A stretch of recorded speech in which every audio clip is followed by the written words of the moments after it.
Welcome to the analysis of SBI's defined benefit pension obligation for the financial year 2024 to 25.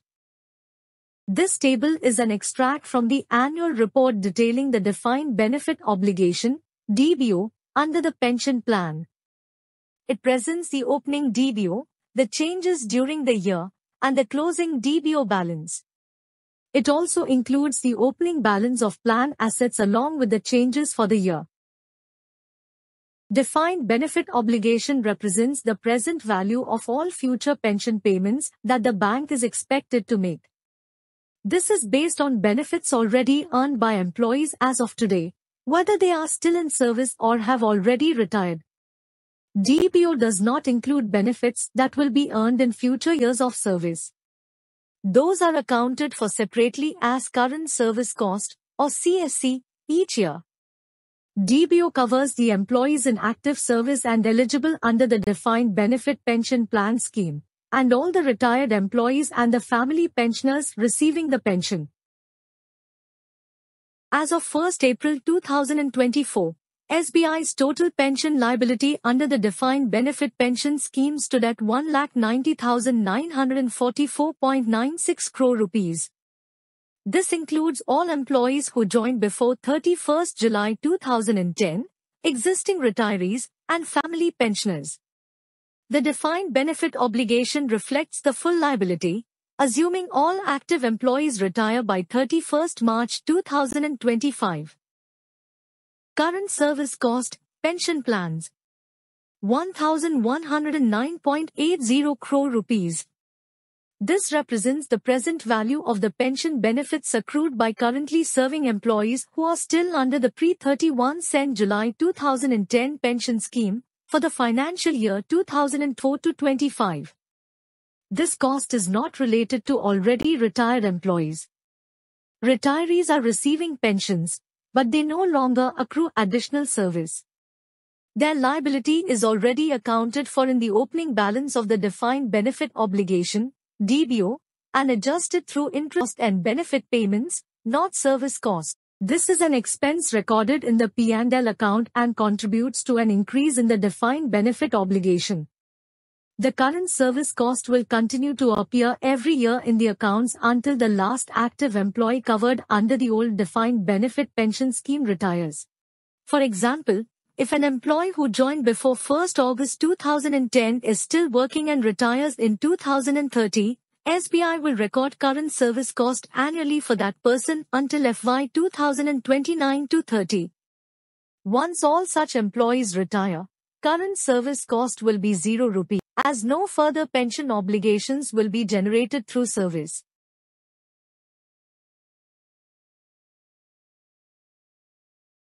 Interest cost for the year is 13,805.32 crores rupees. This reflects the cost of time value of money on existing liabilities. It is calculated by applying the discount rate to the opening DBO. That is rupees 1,90,944.96 crores multiplied by 7.23%, which comes to rupees 13,805.32 crores. Actuarial losses, caused by changes in assumptions like life expectancy or discount rates, amounted to 11,883.95 crores rupees. Pension amounts actually paid to the retirees totaled 6,083.50 crores rupees. Actuarial losses, 11,883.95 crores rupees. These are the differences between the actuarial assumptions made in the past and the actual outcomes, or they can result from changes in those assumptions. They affect the valuation of pension obligations. In this case, it's an actuarial loss, which means the estimated liability has increased more than expected. Common causes are, a drop in the discount rate increases the present value of future liabilities.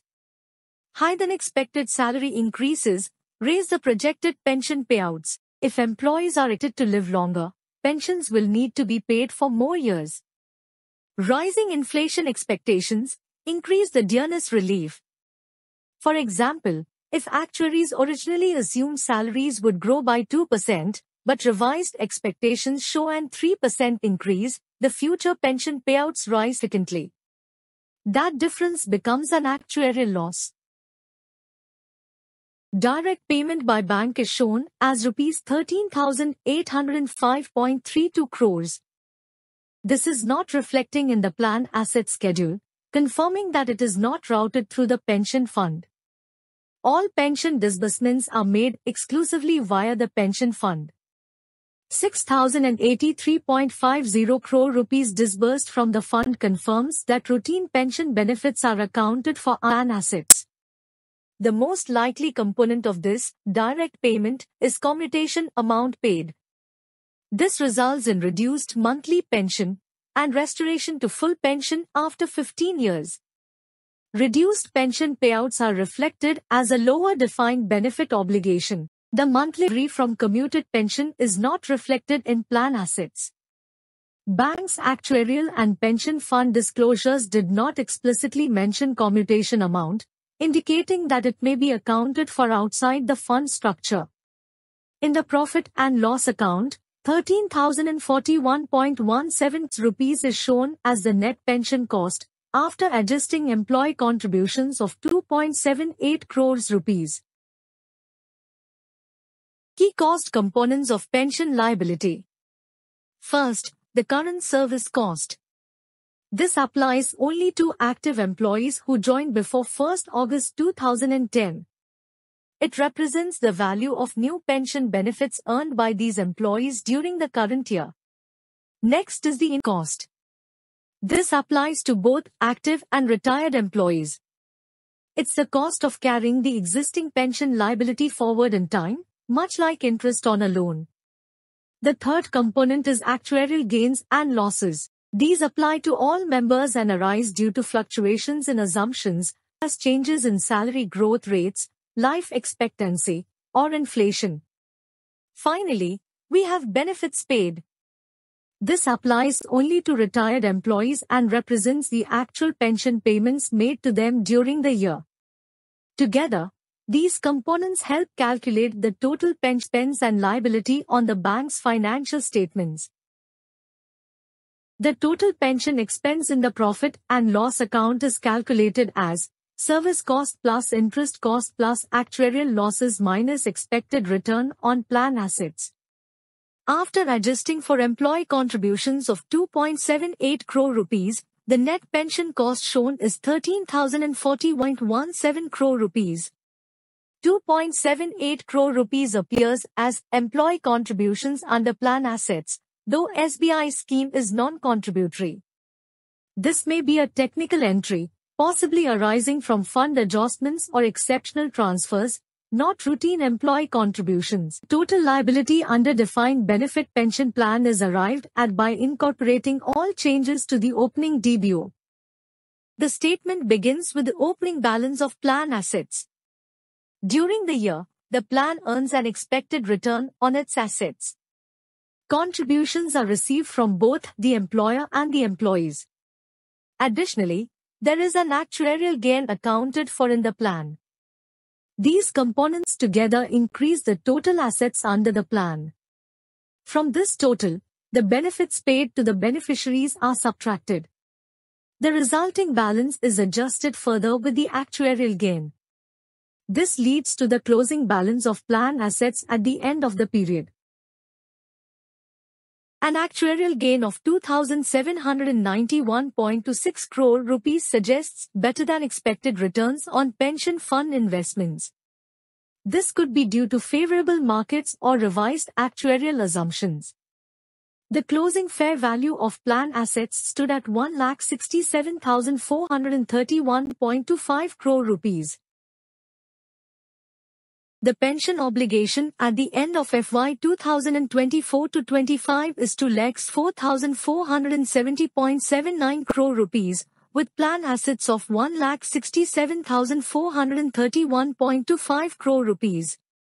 This results in a net defined benefit liability of 37,039.54 crore rupees, reported under Provisions for Employee Benefits in the balance sheet. Here is a 6-year trend analysis of the defined benefit obligation, plan assets, and the net liability from FY 2019 to 22 FY 2024 to 25.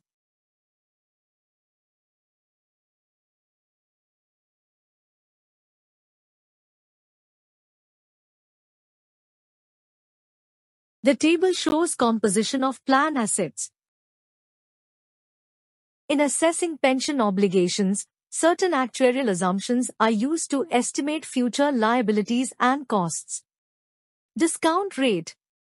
Current year, 7.02%, previous year, 7.23%. This is the rate used to discount future pension pay to their present value. A lower discount rate in the current year increases the present value of liabilities, reflecting a more conservative financial outlook. Expected rate of return on plan asset. Current year, 7.02%, previous year, 7.23%. This is the anticipated return on the investments made by the pension fund. It affects the calculation of net pension costs. A decrease from last year suggests either more cautious investment assumptions or changing market conditions. Salary escalation rate. 6.0% for both years. This rate reflects the expected annual increase in employee salaries.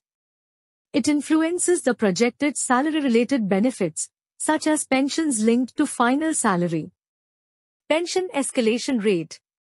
2.00% for both years. This indicates the expected annual increase in pension payouts, often to account for inflation. It ensures retirees maintain purchasing power over time. Attrition rate, 2.00% for both years. This is the assumed rate at which employees leave the organization before retirement. It impacts the total number of employees eligible for future benefits. Mortality table during employment. ILM 2012-14, Urban. This table estimates the probability of death for employees while in service, based on data of Indian Assured Life's mortality investigation. The same table is used for both years. Mortality table after employment. ILM 2006-08, Ultimate. This reflects the assumed mortality of retired employees. It's used to project how pension payments will continue. Again, this assumption remains unchanged from the previous year.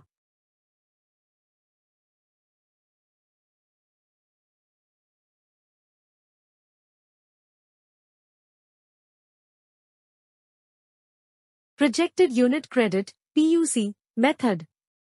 This method is required under accounting standards such as IAS 19 and Ind AS 19. This method attributes each unit of benefit to the period in which the employee renders service. It projects future benefits based on assumption salary growth and then discounts the benefit back to the current valuation date. It considers not just the benefits earned to date, but also future salary increases, years of service, and pension escalation to estimate the total future obligation. The total projected benefit is allocated proportionally to years of service, meaning the cost for each year is calculated separately based on the proportion of the total benefit earned during that year. These allocated benefits are then discounted back to the present using the discount rate to determine the current liability. Incorporates changing assumptions like attrition, mortality, and salary hikes. Example, simplified: an employee is expected to retire in 10 years. The projected final salary is 10 lakhs rupees. The benefit is 1% of final salary for each year of service. So, total projected benefit is equal to 10 lakhs rupees times 1% times 10 is equal to 1 lakh rupees. Under projected unit cost method, each year, 10,000 rupees, 1 lakh rupees divided by 10, is allocated as the cost for that year. Each year's 10,000 rupees is then discounted to present value and added to the liability.